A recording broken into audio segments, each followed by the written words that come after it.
Happy New Year. Except for fascists. Fascists have a bad year. But if you're listening to this, I'm confident you are not a fascist. And so I hope life is treating you kindly thus far into 2026. And I hope we can do our part to make it just a little bit better. Case in point, today we're featuring a conversation precisely about making the world a little bit better. Literally, as in environmental restoration. And also, littorally, because we're specifically talking about seagrass restoration. Today's edition of HYPHAEDELITY is hosted by Eric Higgs, who you'll recognize from our Nature by Design series from Season 3, and also Mountain Legacies from Season 4. Eric is sitting down with Laura Govers about her work bringing eelgrass back to the Netherlands' shallow and deeply altered Wadden Sea. Let's go.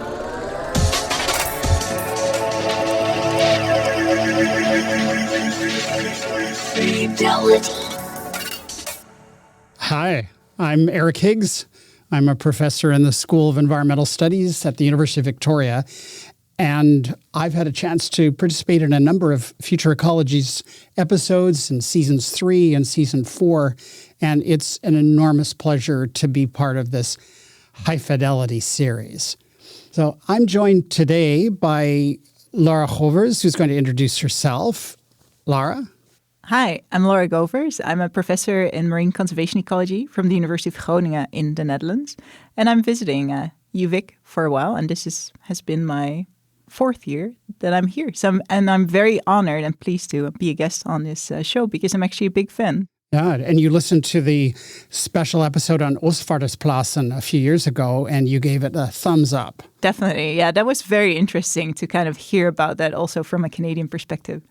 Well, I want to begin by taking the two of us back to a particular March morning in 2018 when you and I set off with a group of people in the very early hours of the morning to the Isle of Griend, which you know really well. Talk us through that and what it was like that morning and what we experienced. Yeah, so it was a pretty gray or like dark morning in March. So Griend is a tiny, tiny island in the middle of the Wadden Sea, which is like this huge intertidal area in the northern part of the Netherlands, stretching along the coast of the Netherlands, Germany, Denmark. It's the largest intertidal flat area in the world. So it has massive ecological value. And we set out to kind of study this tiny island in the middle of the Dutch Wadden Sea. So we went on a boat and then we drove there. So it's about an hour's drive on a boat. But then there's no jetties, no piers. It's just this enormous tide flat, 50 square kilometers. So that means you have to hop on a smaller boat and then they drop you off in the middle of the water. And then you have to put on waders, right? And then you wade for kilometers to get to that island because that tide flat is extremely shallow. And then you get to one of the very few places in the Netherlands where there's no people. So it's one of the very few uninhabited islands in the Netherlands. I just remember the captain of the small boat, the second boat that we were on, and he was heading towards this speck on the horizon, and then he just stopped. And he said, okay, we're getting out here. And I said, where is here? Right, because I had waders on, like chest waders, and then we just all jumped into the water. Yeah, you just have to trust the captain, and the researchers who are familiar with that area. So you just jump in and it's like a meter deep, and then you wait for kilometers through the water before you actually land on the island. Yeah. Yeah, infinitesimally getting shallower and shallower and shallower until finally you get onto something that looks a little bit like land. Yeah, it is very tiny. It's like 60 hectares. I don't know how much that is in acres. So it's really tiny. And it's very flat. So there's one tree that accidentally got there. So yeah, all you see is a bit of vegetation. And then there's this tower. So they built this bird warden house. So it's a breeding island. So there's a house for the bird wardens to stay in summer. That's kind of all there is. And the height above sea level at the highest part would be what? It is now 4 meters, but because of nature management measures, but it used to be like 1.82 max. Wow. Meters. Yeah. I have a photograph from that day taken later, and I've converted it to black and white, and it shows the the sand turning into the water, turning into the sky, and it's all the same color. Yeah, especially on a March morning when it's like generally gray and when there's no wind, it becomes foggy as well. So it all blends together. And it's kind of interesting because in March, you really feel like you're on an uninhabited island. But when you're there in summer and it's a clear day, you can kind of see the harbor 10 kilometers away from a distance. And then on the other side of the island, you can see the strain of barrier islands and the lighthouses there. So then you suddenly see that you're actually like right on one of the busiest kind of shipping routes of the Wadden Sea area. Wow, cool. Yeah. And those barrier islands separate the Wadden Sea from the North Sea. Yeah. Yeah. So what were we doing there? Yeah, so we were actually at the time doing a research project there because the island of Ghent has been disappearing for almost a century. So they built this huge closure dam in the northern part of the Netherlands, separating a part of this Wadden Sea area from what is now a freshwater lake. And because of that, the whole system actually changed. The tidal amplitude, so the difference between high and low tide, became higher, and then the island started to erode slowly. It had a massive ecological value, and because it's a very important breeding site for coastal breeding birds like terns and all kinds of gull species, plovers. And it's a very important roosting site. So the Wadden Sea has massive intertidal flats, and that is very important for all these migratory wading birds on the East Atlantic flyway. So they actually stop in the Wadden Sea on their migration between Africa and their breeding areas in the Arctic. So it's both these breeding birds and these migratory wading birds that actually make use of that island. So you can imagine if you would lose that island, you'd lose massive ecological value. Right. And what were you doing there? I remember that we were checking some research sites. Tell us about those. So in 2016, the nature management organization of that, who manages that island, Natuurmonumenten, decided together with another governmental organization, Rijkswaterstaat, to kind of put a massive nature management measure in place. I would call it kind of a rehabilitation measure. So they added about 200,000 cubic meters of sand to that island on the western side, so the exposed side, as a kind of a sand nourishment to prevent further erosion of the island, because it used to erode like with 7 meters a year. So you could kind of see the erosion happening, and like especially in that house of the bird ones, if you'd be there on a winter storm, like you'd see the sea get closer with every storm. But you wrote a book on this island, which is a beautiful book. And you noted that historically, prior to the 20th century, the island was constantly moving. Yeah, that's super interesting. Of course, yeah, it was a moving island. It's this very special type of island that naturally moves with like 5 to 10 meters a year. And it actually, the original position was like, the first position where it was measured by people was like a kilometer further to the northwest. However, because of all these nature management measures, like since the start of the 20th century, over 1.5 million cubic meters of sand has been deposited there, and the island has been fixed because the Dutch like to build dikes. So that's also what they did on that island. So it kind of stopped moving.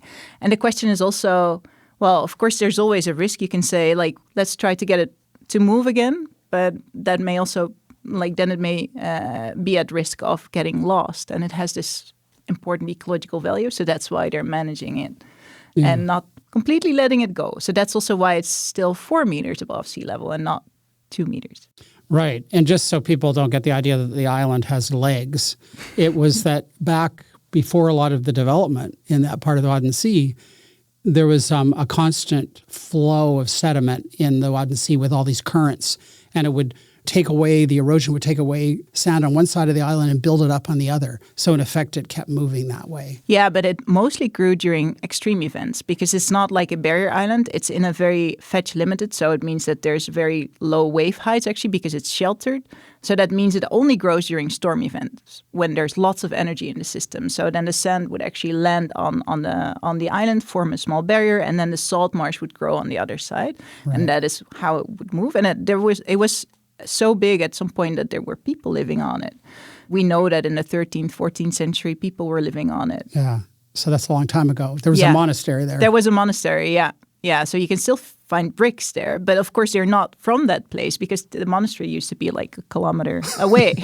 But it's just, they get washed out somewhere else and then they land on the island. So you were looking at ecological applications to try some new techniques. with getting shellfish to anchor there, because shellfish don't stay around when it's just sort of moving sand and dunes. So what were you doing? Yeah, so actually the project had several components. So we were looking at the effectiveness of that management measure, the rehabilitation, like on an island scale for the geomorphology, so for the movement of sediment. We were looking at the birds, but also at restoration measures around the island and how that could potentially also benefit the island. So we looked at possibilities for establishing blue mussel reefs because they have disappeared. So we installed these artificial matrices to trap mussel larvae. Right. And how did that work out? Well, that was very interesting. So it was pretty challenging.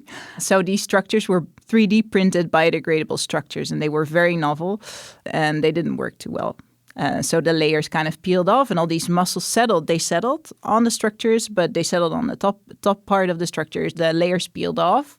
So then we lost the mussels, and also a lot of the structures sanded in. So we ended up removing. It was an experiment. It was not large-scale restoration, but it seemed that that area was not suitable, and also that structure was not suitable at the time. Yeah, it's tricky. It's hard to figure out how to make it work. But what you were focused on was kind of ecosystem engineering with species that would kind of kickstart development, right? And you've been carrying that on with other species in your work. So the idea was that we could establish mussel reefs that would then kind of start as a facilitation cascade. So the natural shellfish reefs can actually provide some shelter, and then some other species might establish. So we actually put the structures out, and then we planted eelgrass behind those structures.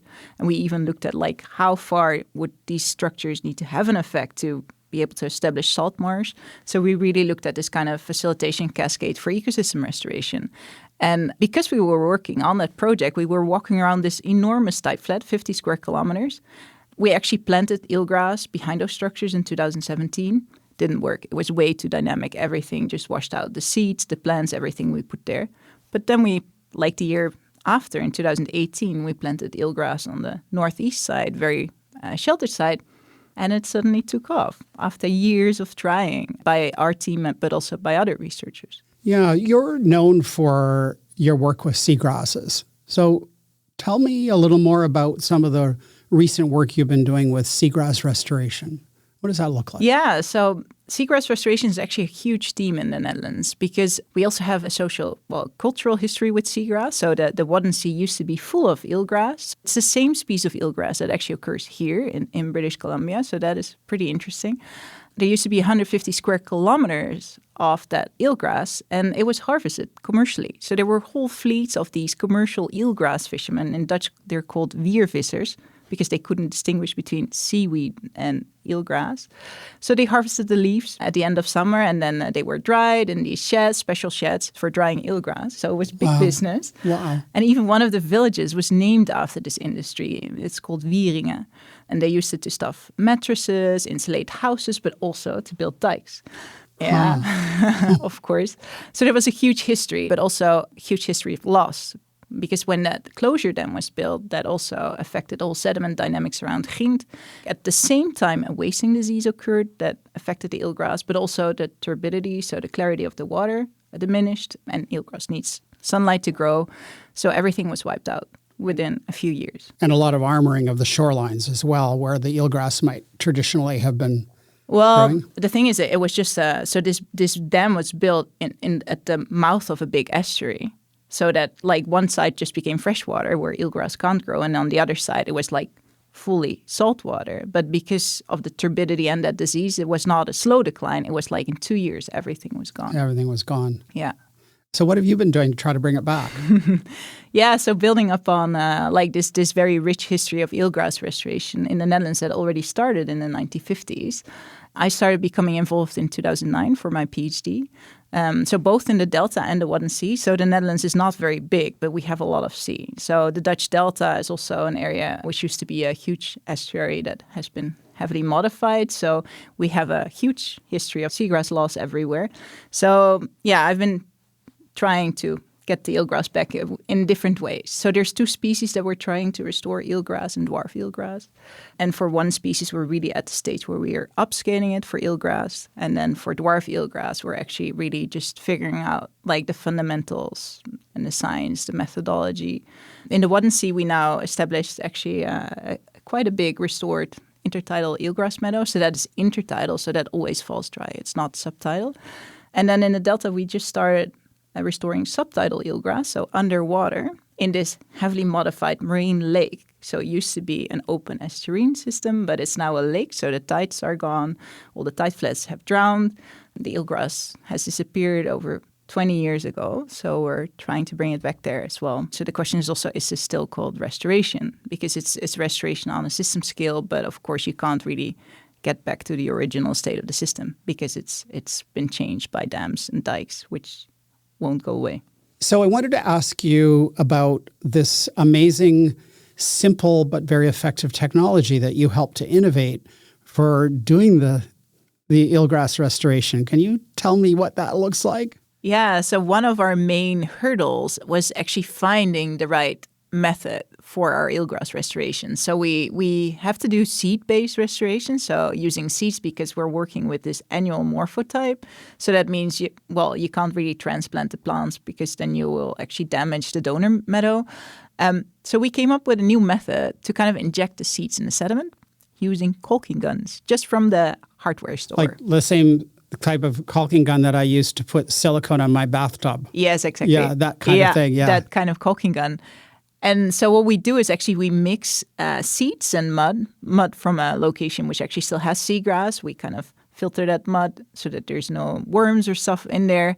And then we just mix a certain amount of seeds with it. And then we put it in the caulking gun and you inject it in the sediment. So it's as simple as that. So you just go along and you just drop the tip of the gun into the sediment and you squeeze a bit and then you keep going. And kind of, yeah. So we have modified the guns slightly so that we can actually control the amount of mud that we inject with every injection because we still want to kind of know how many seeds we put in a certain area. Right. So we modified it like with a screw so that you cannot kind of inject too much at one point. And instead of kind of injecting it at the tip, we actually glued the tip shut and then we made a hole on the side because the thing is if you inject mud, it has a certain viscosity and then if you pull it back and then you inject it from the tip, you actually kind of pull back all the mud. So now we kind of inject it on the side so that the mud stays in the sediment. That's a lot of like fine complication, but it speaks to the effort that we go to figure out innovative ways of doing effective restoration. Yeah, and it's so nice because it's a very low-tech method, right? Everyone can adopt it, and it has been adopted globally, I would say. They're using it around Europe, in Australia. We did a trial in the US here just across the border. So, it's been working pretty well. So mostly in the intertidal, so on the tide flat, so walking. But we've also done some trials underwater. So with like snorkel outfit? Yeah. Yeah. And I know some people in the UK are doing it diving. So they have a modified, like a bit like cooler looking caulking gun. So it's I think they made it heavier. Yeah. Oh, interesting. Yeah, it's amazing to think about these restoration projects and seeing them flourish, right? So you've shown me some aerial imagery shot from drones, time sequence over several years, looking at tiny little establishment where you've just seeded it in 1 year and then it grows. And it's really impressive to see that happen. Yeah, the cool thing is, of course, we started this as this was restoration science because we were developing the tools that we needed for large-scale restoration. But while we were fine-tuning this method, right, like finding out how many seeds we needed to inject or how deep and where that hole in the tip should be, actually a lot of the seeds washed out because the method wasn't perfect. And in that area, they established, because it seemed like that whole area was very suitable where we planted them. So it's a huge area. And then we actually accidentally established a meadow. Like we kept on seeding every year, but more on an experimental scale. So we have like over the years until 2024, we've seeded around 3.5 hectares, 4 million seeds. And now we have 1,650 hectares growing there. And that is also because, of course, it's an annual plant. So it just produces a lot of seeds. And those seeds also disperse in that area. So it's actually been very effective. So next to seeding, actually all the plants that actually establish produce seeds and also continue to that success. So that because of that, they could actually disperse very quickly. So that was actually very cool to see. So it's always a bit of a surprise. So we go out again in September. So to see like where we're at now. That's exciting. So I've learned a lot about eelgrasses from talking to you and being, going out into the field with you, I've developed an enthusiasm for them. So thank you for that. But not everyone will know what eelgrasses are and why they're so important, and the fact that they're a photosynthesizing marine plant. Yeah. So just to walk us through why we should care about Yeah, why should we care about eelgrasses? Actually, I call them our temperate coral reefs because they're as important as coral reefs. And most people can imagine coral reefs, right, from the documentaries as well. Okay, eelgrass is not as colorful, but it has a lot of fish and other species actually inhabiting the eelgrass. So it's this is what we call a foundation species. So it builds an ecosystem.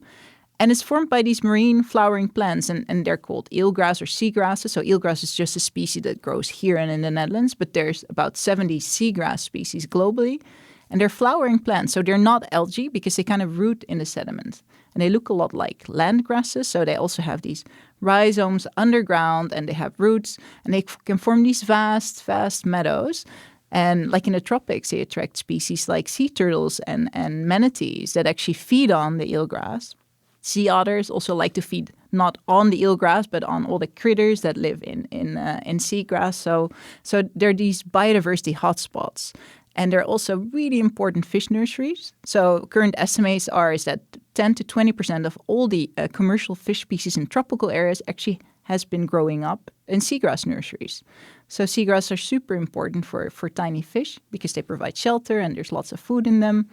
And they're also really powerhouses when it comes to carbon storage. So they store enormous amounts of carbon. We'll come back to talk about this later, but they're also helpful in stabilizing the nearshore structures, right? They're very important for coastal protection. So in two ways, because they provide structure, right? So the leaves can be up to 2 meters in the water column, and you can imagine waves and currents that kind of hit those leaves kind of slow down.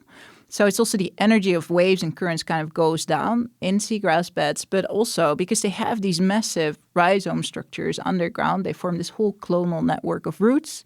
They actually hold on to the sediment and they prevent erosion. Yeah. So I'm not very comfortable in these marine environments. You know that. I'm not a diver. I've snorkeled only occasionally. And I was forced out of a small boat to walk to an island. So I consider myself more of a terrestrial person. In fact, I occupy my preferred habitats in mountain environments, so far away from seagrass meadows. And for my whole career, I've had this idea of landscape, right? So landscape is made up of a patchwork of different types of ecosystems, often, and well, perhaps all the time, with people involved too, in communities and people moving through the landscape. And I've come over the last decade or so to think about seascapes. So I hear that term a lot. But you threw another term at me that I think is really very cool. Yeah, so I mentioned wholescapes. Wholescapes. Yeah, so we have been struggling massively as marine ecologists because we're always considered like niche scientists, even though 70% of this planet is water. 70%. Yep. Of course, there's also fresh water. But somehow, like terrestrial is still kind of mainstream and marine is niche.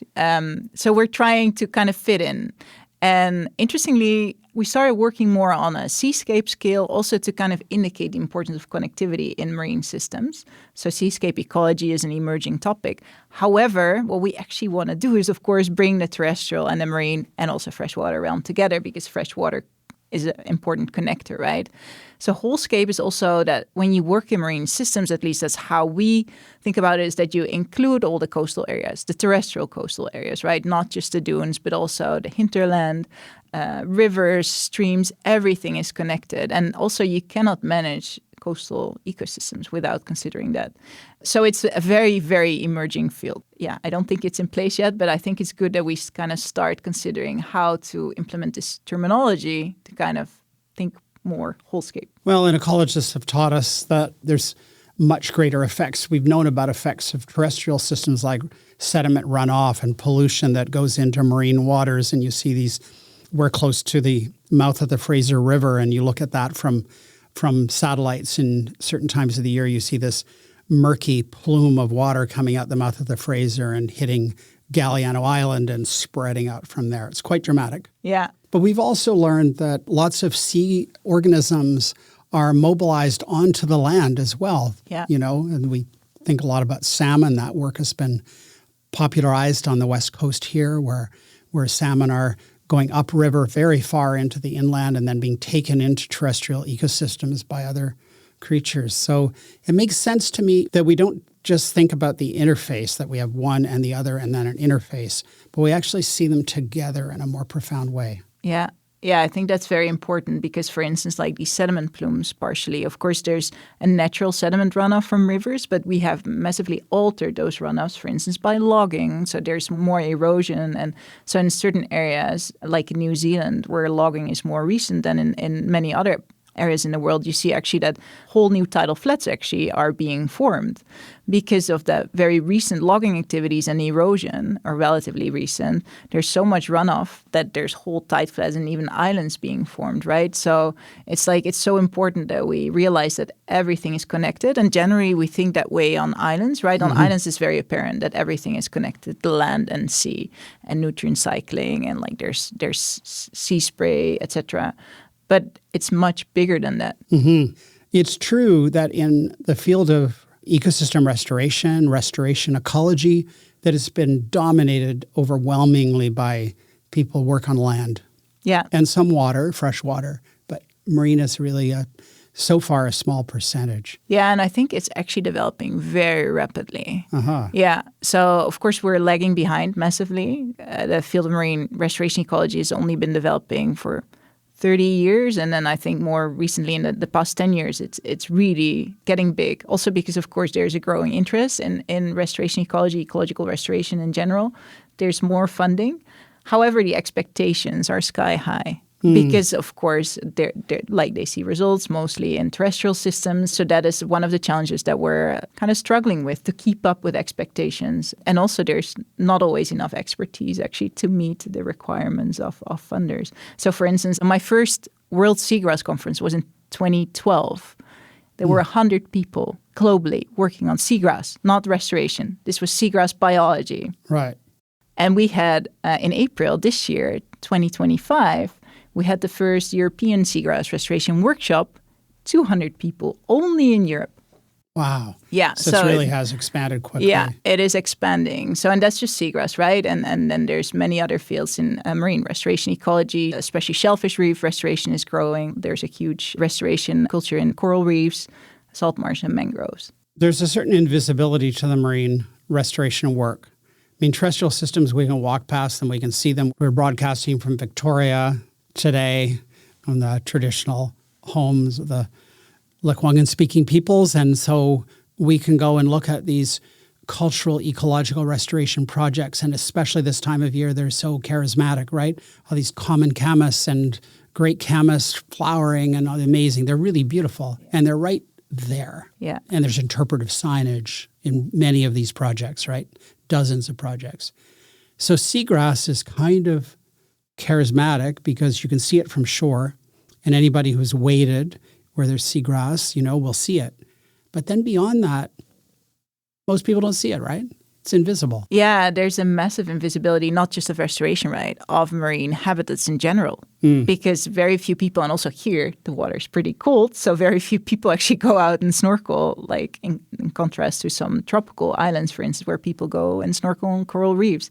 So people don't see it, neither the systems that are out there, and then the restoration activities are even more visible, right? And I think that presents us with a challenge also because people don't really know what we're doing, but it's also harder to connect the people to the restoration activities, even though it involves people, right? Because we're not only restoring like a species, we're restoring the ecological integrity, the functionality, and also hopefully also the services these species provide to people. So there's an invisibility there, but there's also a huge invisibility of what the challenges are.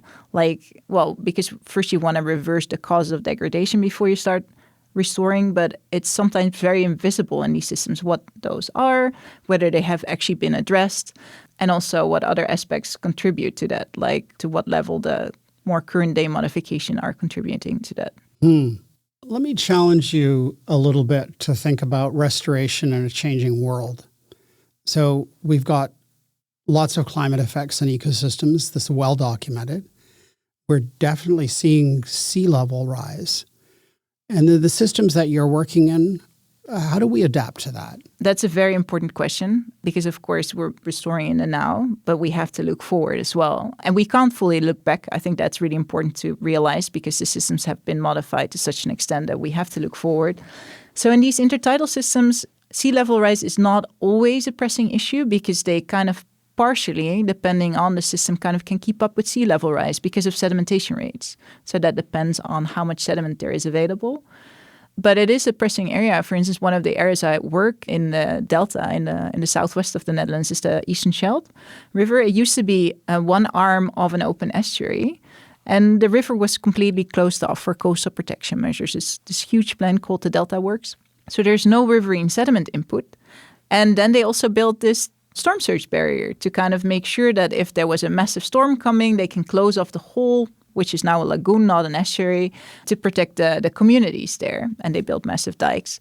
So that actually means that the system is pretty sediment starved. So sea level rise is not the future. It's happening already. Right. So one of the things we're doing now is actually we have permission there for assisted migration of genotypes. So we're actually also now doing some trials right now as we speak. They were planted 2 months ago, seeds from Spain and from France. See if we can kind of, well, this is more temperature adaptation, see if we can introduce genotypes that are better resistant to rising temperatures, because that's also one of the vulnerabilities of the system. But luckily, the system has pretty good water quality because it was closed off from the river. So that's kind of a positive. That means that perhaps we can reintroduce submerged seagrass again, which grows like underwater, which might be more resistant to sea level rise. But of course, there's a lot of ifs and buts and maybes. We don't know what's going to happen. The good thing is we have permits to kind of play around with that and perhaps use this system as a bit of an experimental system to kind of figure out what the strategies are that we can implement. Restoration is often very experimental. We're engaging in a lot of trial and error to figure out the best way forward because these systems are so complicated. And it's so interesting because we had massive successes in the Wadden area, 1,650 hectares intertidal eelgrass restored. But it's not a one-on-one translation of these successes to these other systems that are even in the same country, right? Because there's generality, so the method we can actually transfer, but then every system comes with its own complexities, especially because they have been so modified. There's also a higher level of stochasticity, which is very hard to predict. So it is not only invisibility, but also unpredictability of like the system.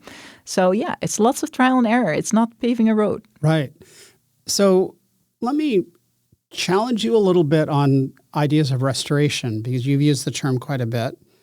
But the latest definitions that have come out through the Society for Ecological Restoration and the UN Decade on Ecosystem Restoration, which we're in the middle of, it's 2021 to 2030, really focus on this idea of a native reference ecosystem. How does that play for you in the work that you do? Well, the Netherlands is a highly modified, highly densely populated country. We have almost no native ecosystems left, I would say. Everything is highly managed and it has ecological value. But for instance, the Wadden area, which people actually see as like the most wild, untamed nature of the whole country, also because of the tides and the waves, you can't really see the modifications. It's one of the most degraded coastal ecosystems in the world in terms of overexploitation, hugely modified species composition. Lots of species have gone extinct.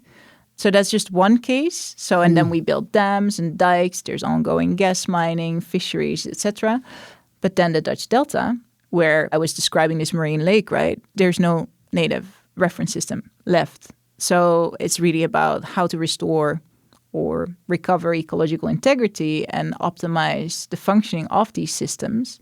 But for instance, like because they completely closed it off, it's not the Eastern Scheldt, but 2 other areas have become marine lakes, which means there's no tides. So there's no connectivity with either the rivers, but also not with the North Sea area. So it's like a completely kind of static system. So there's less kind of daily dynamics.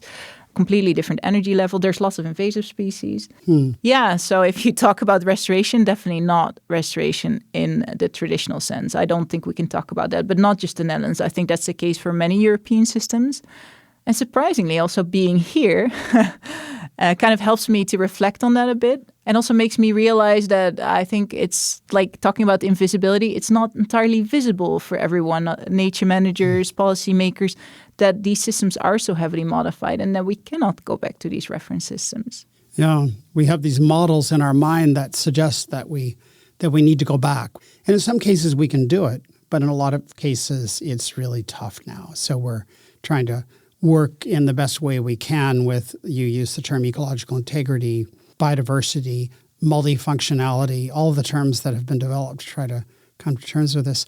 I mean, somebody could, easily ask why I, as a mountain-focused terrestrial person, is interviewing somebody who's so focused on marine systems.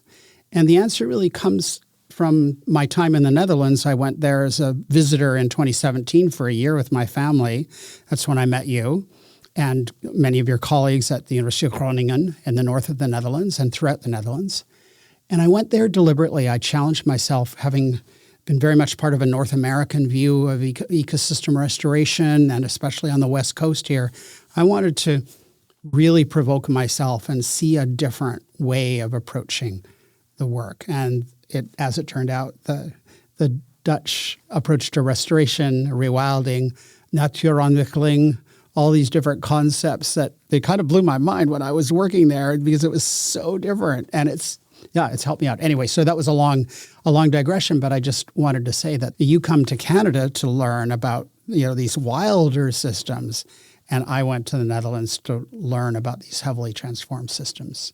There's a lot to learn from each, I think. Yeah, I think for me it's been eye-opening. Also, being here helps me to better reflect on what we are doing in Europe. Like this weekend, I was up island close to Comox, and there was so much eelgrass on the shore. I think there was more eelgrass just washed ashore than we have planted in the past year. Just like to kind of put it in perspective, right? So it's definitely a very different type of restoration than what's being done here on the West Coast. And doesn't mean that our systems are not valuable, right, or have ecological value.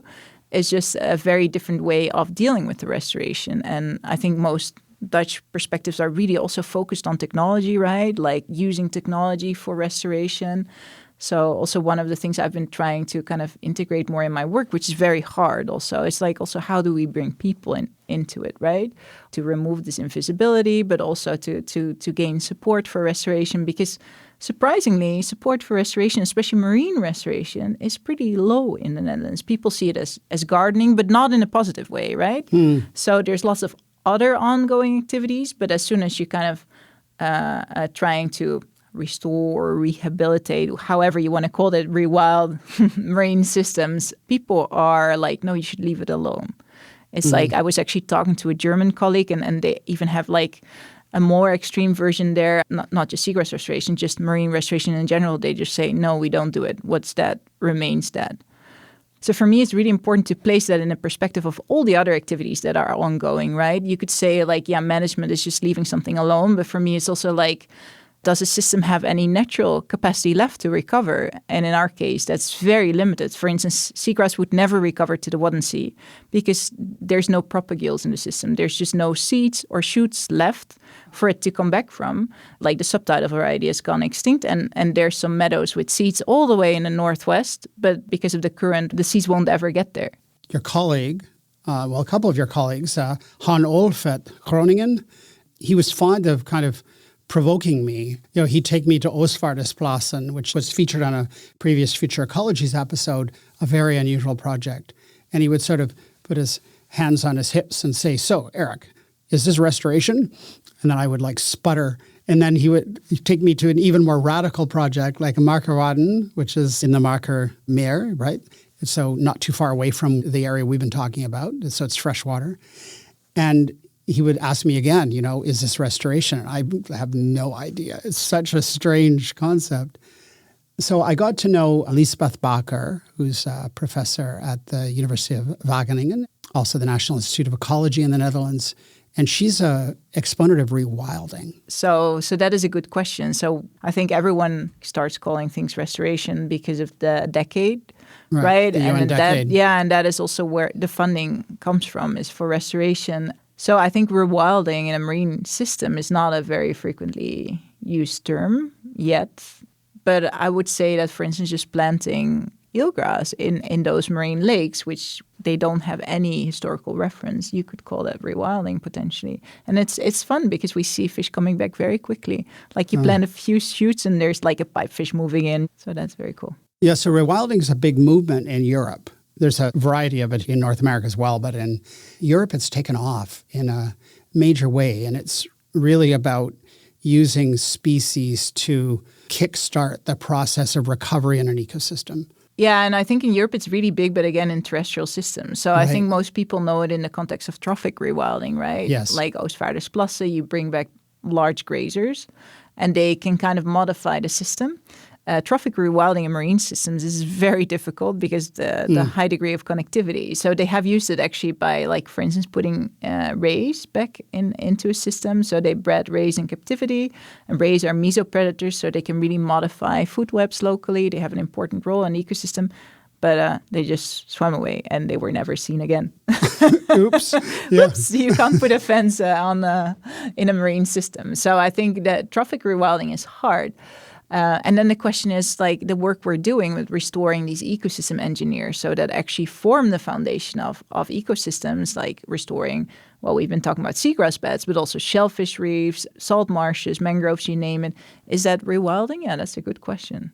Yeah, my understanding is that it would be. And especially the work that you described early in our conversation where you were trying to get the blue mussels back and, to stabilize and begin to engineer that marine system. That speaks to me of rewilding because it's about making an intervention that then, mobilizes the ecosystem towards greater complexity, greater integrity, whatever that trajectory is. And it might be quite not what you would expect. So if you go to Rewilding Europe, the organization, you'll see these amazing examples, all terrestrial, I think, so far, where they've been introducing, in some cases, domesticated animals to graze and to start to, get that system moving. It's fascinating work. Yeah. So I would say probably some of the work you've described with seagrasses and mussels and so on is a kind of rewilding because you're less looking backward and more looking forward. Yeah, one of the projects that we've been doing in the Wadden Sea is from the project called Wadden Mosaic. And one of the structures we developed is our tree reefs. So one of my PhD students, John Dixon, who's actually from BC, developed these tree reefs from old pear trees. So there's a lot of fruit orchards in the Netherlands, and those trees are being cut down every 20 to 30 years when they're done producing fruit. So he developed these very low-cost tree reefs. So it's like an artificial reef, but made from old pear trees. You're kidding. And they're super effective. So you could call that rewilding, I guess. I love that. Because they bring back like all these hard substrate species, because the Wadden Sea, there's no rocks in the Wadden Sea. That's hard to imagine. Yeah. Like coming from here, there's no rocks. There's just sand and mud.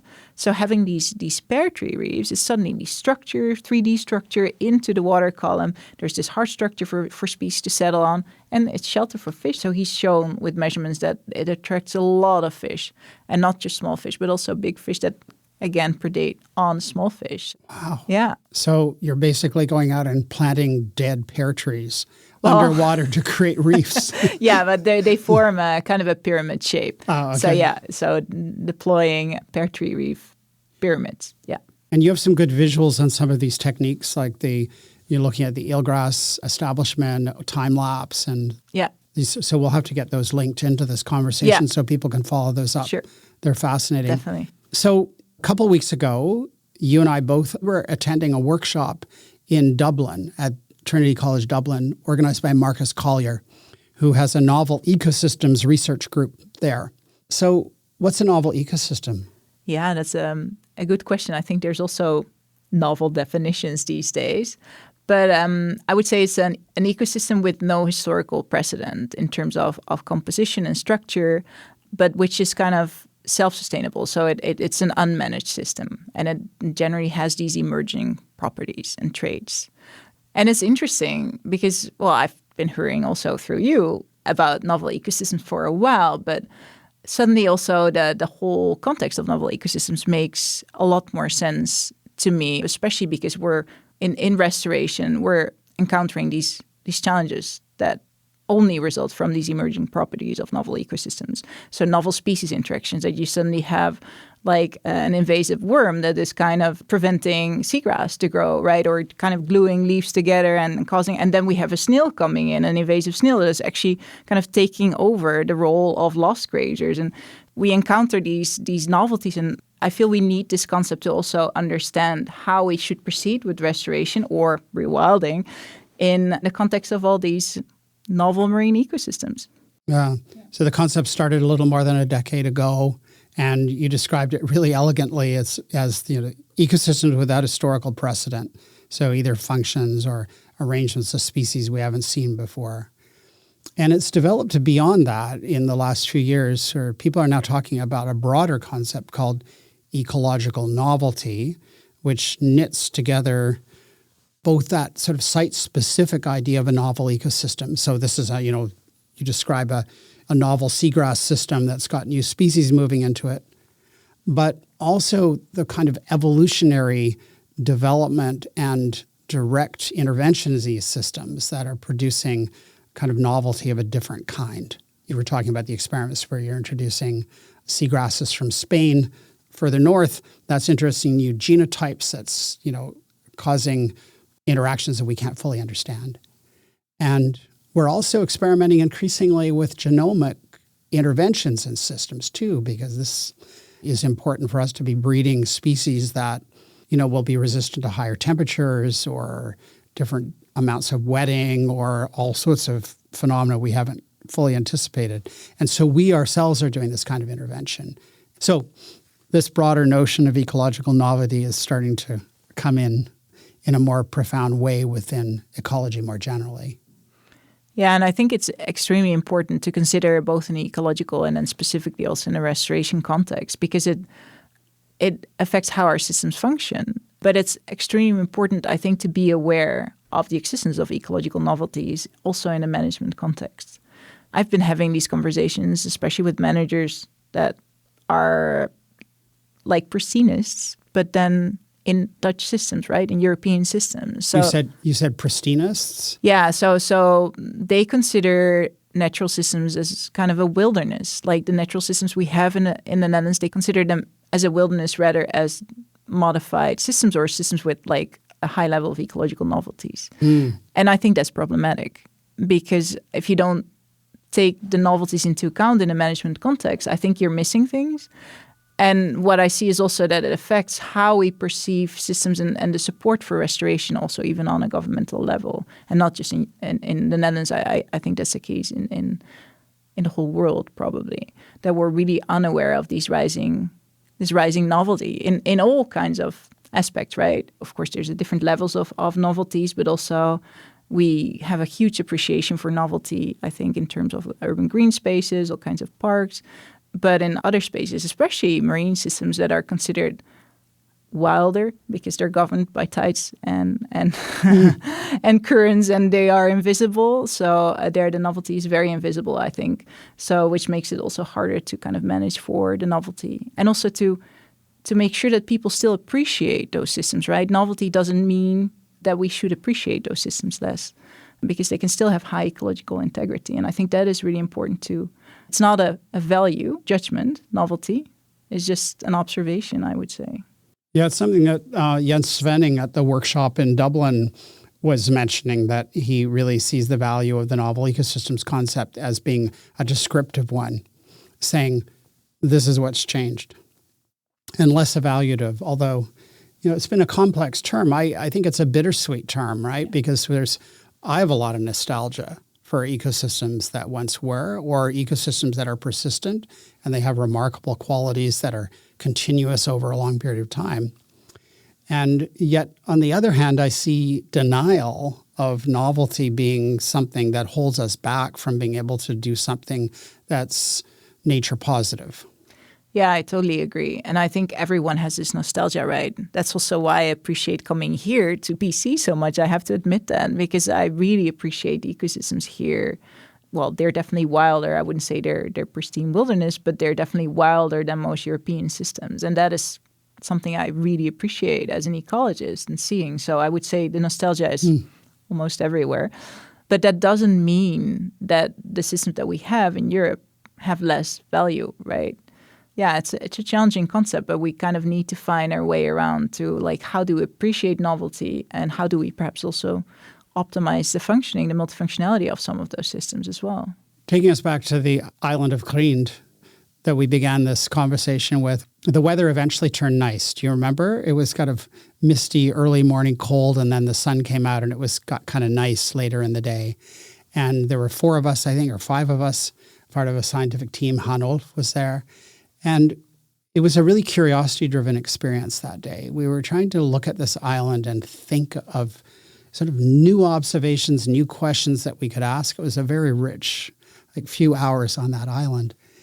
For me, I began to see this different imaginative future. Those experiments with the mussels didn't work, but maybe they will under a different kind of regime, like a different way of doing it. Maybe we'll start to gradually mobilize sediments again, be able to get more seagrasses going. And I began to think rather than this gloomy, steady decline of ecological characteristics in the Wadden Sea, I began to see a more hopeful future. Yeah, I totally agree with you.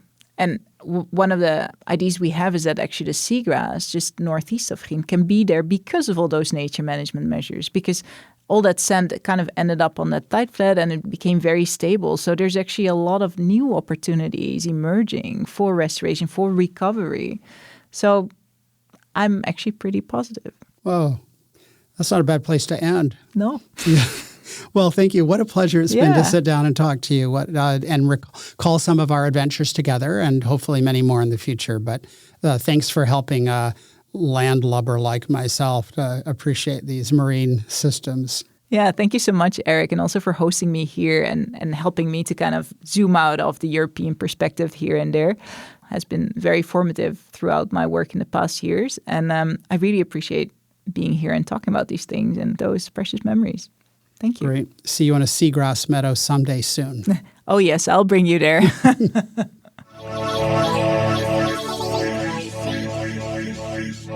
Fidelity.